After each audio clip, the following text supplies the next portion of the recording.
Okay guys, welcome. So in this video I'm going to quickly show you how to turn on your buttons on your home tab in your YouTube Studio app.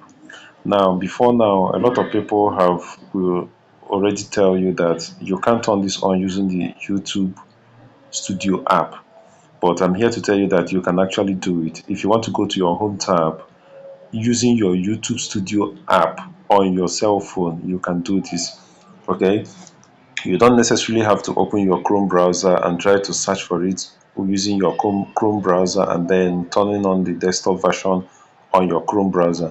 You can now do this using your YouTube App Studio, and I'll quickly show you. So here is the home page of my cell phone.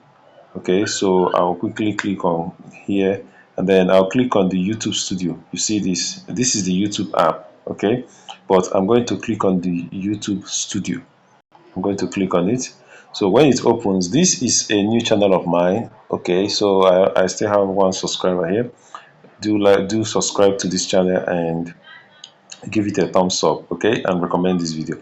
Now we are in the home page of my YouTube Studio app. Now I will click on my picture at the top right corner. Do you see it? Yeah, right there.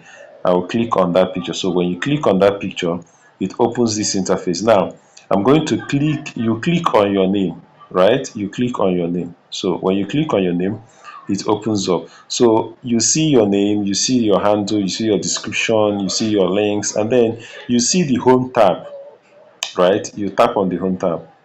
So once you click the home tab, now just like it is on a laptop, okay, just like it is on the desktop version, if you use your Chrome browser, that's the way it is in your cell phone YouTube Studio app. So you click on you see the home tab now, which is on, and you see the home layout, you see the for you section. So you tap on more settings, and then you come here to the place you are looking for, and then you see videos on, shorts on, live stream on.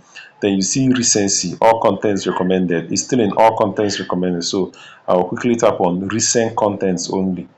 I'll tap on it, recent contents only, and then I'll click on save. Right, so I have successfully turned on that button that I can usually turn on using my Chrome browser in the YouTube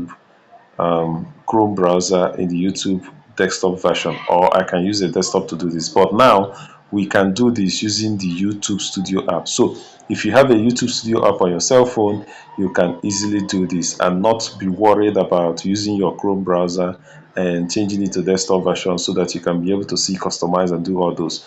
You can do it with your YouTube Studio app. So I hope this is easy enough for you. I'll see you in my next video.